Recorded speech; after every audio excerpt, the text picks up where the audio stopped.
Chapter 2. The Shadows of Mos Eisley. Mos Eisley was a labyrinth of danger and deceit. Its bustling streets were filled with smugglers, thieves, and outlaws, all blending into the chaos that kept the city alive. Lera kept her hood pulled tight, her steps quick but deliberate. Docking Bay 94 was her destination, but every moment spent on these streets felt like a gamble. The Force was whispering again, warning her of something dark lurking in the city. She kept herself closed off from it as much as possible, not wanting to risk exposing her presence. Yet, as she neared the spaceport, the feeling became harder to ignore. Something was wrong. The entrance to Docking Bay 94 loomed ahead, a large metal door guarded by two rough-looking humans. Lera could sense the distrust in their stares as she approached, but she kept her gaze low. The less attention she drew, the better. "State your business," one of the guards growled, stepping forward. "Blee sent me," Lera said quietly, her heart pounding in her chest. The guard's eyes narrowed, but after a tense moment, he stepped aside and motioned to the door. "Inside. Don't make trouble." Lera nodded and slipped past him, her breath catching as the door slid open.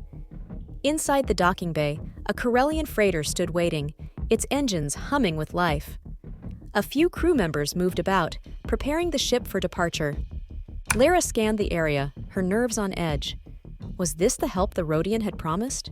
She couldn't be sure. A figure emerged from the shadows of the ship, a tall woman with dark skin and braided hair, dressed in the simple garb of a mechanic.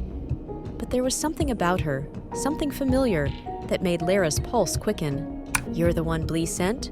the woman asked, her voice low and steady. Lera nodded, her hand instinctively drifting toward her lightsaber. "I am. Are you part of the path?" The woman gave a curt nod. "Name's Lera. We help people like you, but we don't take in strays lightly. You're sure you weren't followed?" Lera's mind raced. She had been careful, but the ominous feeling that had gnawed at her all day was still there, growing stronger by the second. "I don't think so, but..."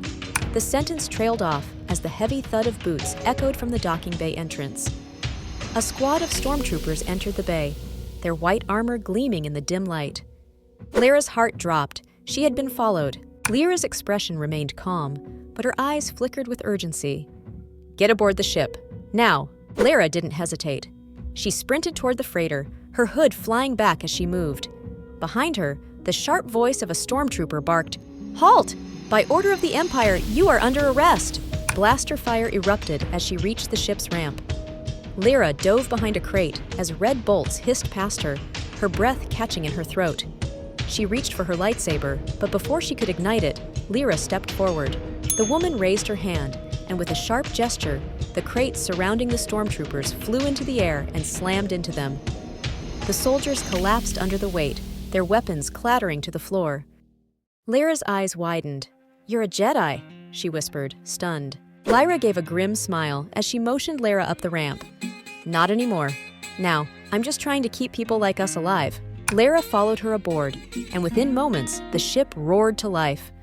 The freighter shot into the atmosphere, leaving the chaos of Mos Eisley behind. As they soared into the stars, Lera leaned against the wall, catching her breath. Lyra stood at the ship's controls, her hands steady on the yoke. "You saved me," Lera said, still trying to process what had happened. "We save each other," Lyra replied, her voice quiet but firm. "The path isn't just about running. It's about surviving long enough to fight another day, and one day we'll fight for real." Lera looked out the viewport as the stars blurred into streaks of light. For the first time in months, she felt the faintest glimmer of hope. The galaxy may have been hostile, the Empire relentless, but she wasn't alone anymore. And that made all the difference. The fight wasn't over. It was only just beginning.